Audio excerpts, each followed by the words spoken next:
Jó capítulo 25. Então respondeu Bildade, o suíta: A Deus pertence o domínio e o poder. Ele faz reinar a paz nas alturas celestes. Acaso tem número os seus exércitos? E sobre quem não se levanta a sua luz? Como, pois, seria justo o homem perante Deus, e como seria puro aquele que nasce de mulher? Eis que até a lua não tem brilho, e as estrelas não são puras aos olhos dele. Quanto menos o homem, que é gusano, e o filho do homem, que é verme. Jó capítulo 26. Jó, porém, respondeu: Como sabes ajudar ao que não tem força, e prestar socorro ao braço que não tem vigor? Como sabes aconselhar ao que não tem sabedoria, e revelar plenitude de verdadeiro conhecimento? Com a ajuda de quem proferes tais palavras? E de quem é o Espírito que fala em ti? As almas dos mortos tremem debaixo das águas com seus habitantes. O além está desnudo perante ele, e não há coberta para o abismo.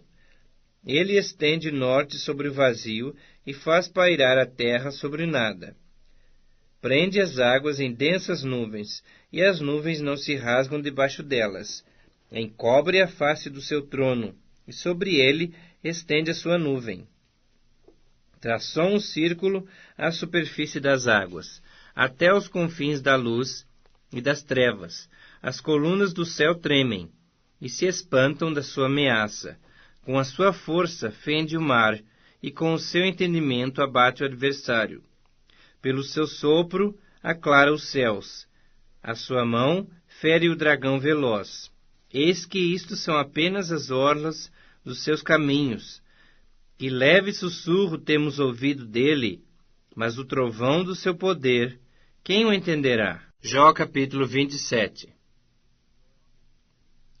Prosseguindo Jó em seu discurso, disse: Tão certo como vive o Senhor, que me tirou o direito, e o Todo-Poderoso, que amargurou a minha alma, enquanto em mim estiver a minha vida, e o sopro de Deus nos meus narizes, nunca os meus lábios falarão injustiça, nem a minha língua pronunciará engano. Longe de mim, que eu vos dê razão, até que eu expire. Nunca afastarei de mim a minha integridade. À minha justiça me apegarei, e não alargarei. Não me reprova a minha consciência por qualquer dia da minha vida. Seja como perverso o meu inimigo, e o que se levantar contra mim como injusto, porque qual será a esperança do ímpio quando lhe for cortada a vida, quando Deus lhe arrancar a alma? Acaso ouvirá Deus o seu clamor, em lhe sobrevindo a tribulação? Deleitar-se-á o perverso no Todo-Poderoso? Invocará a Deus em todo tempo? Ensinar-vos-ei o que encerra a mão de Deus, e não vos ocultarei o que está com Todo-Poderoso.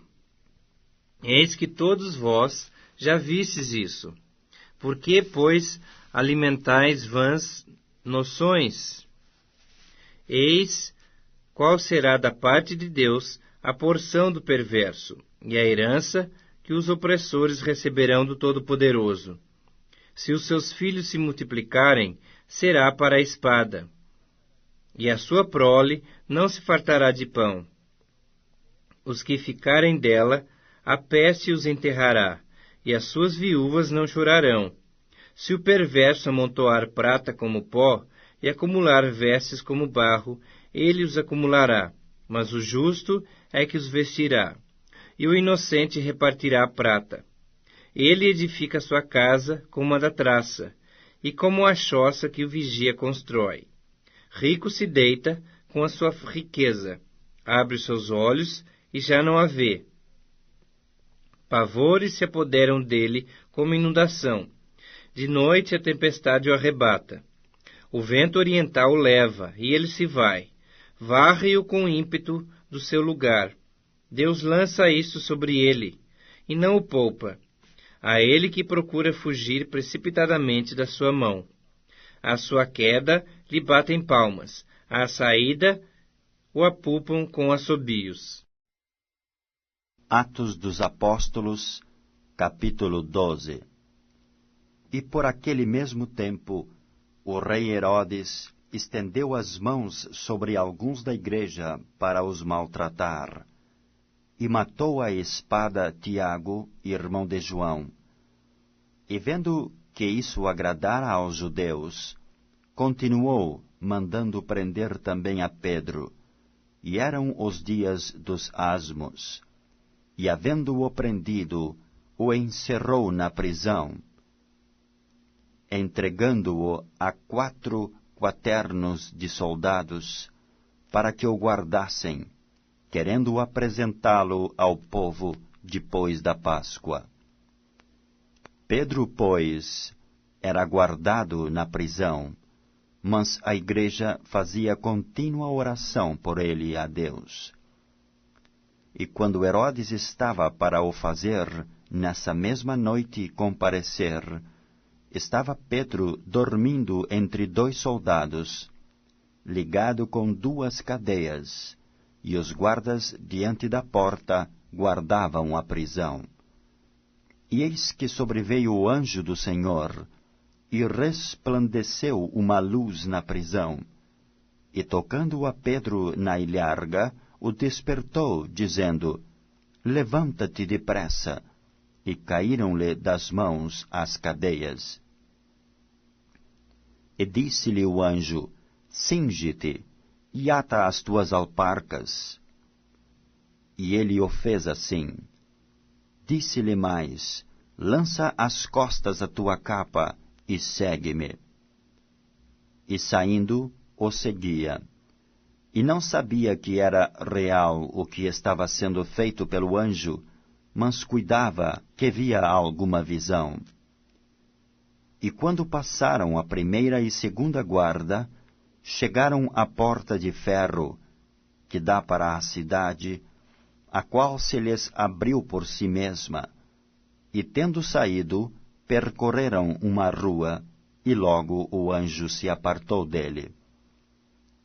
E Pedro, tornando a si, disse: Agora sei verdadeiramente que o Senhor enviou o seu anjo e me livrou da mão de Herodes e de tudo o que o povo dos judeus esperava.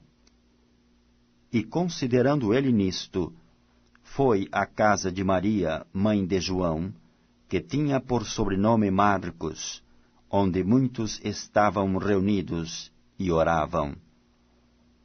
E batendo Pedro à porta do pátio, uma menina chamada Rode saiu a escutar.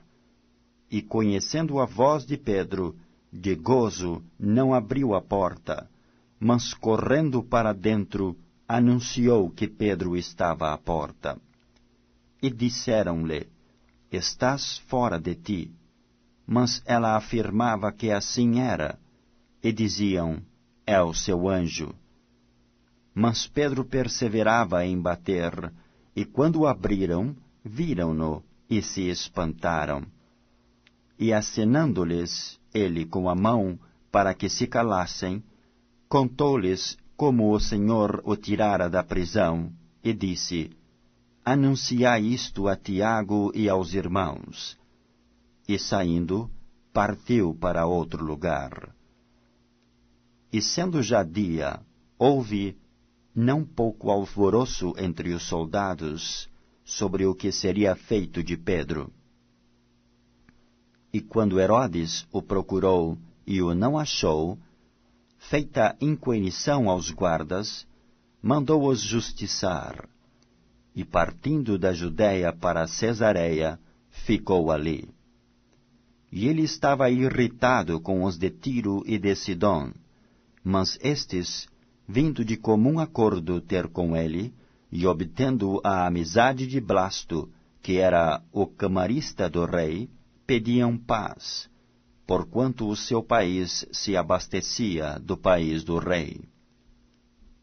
E num dia designado, vestindo Herodes as vestes reais, estava assentado no tribunal e lhes fez uma prática. E o povo exclamava: Voz de Deus, e não de homem. e no mesmo instante feriu-o o anjo do Senhor, porque não deu glória a Deus, e comido de bichos, expirou. E a palavra de Deus crescia e se multiplicava.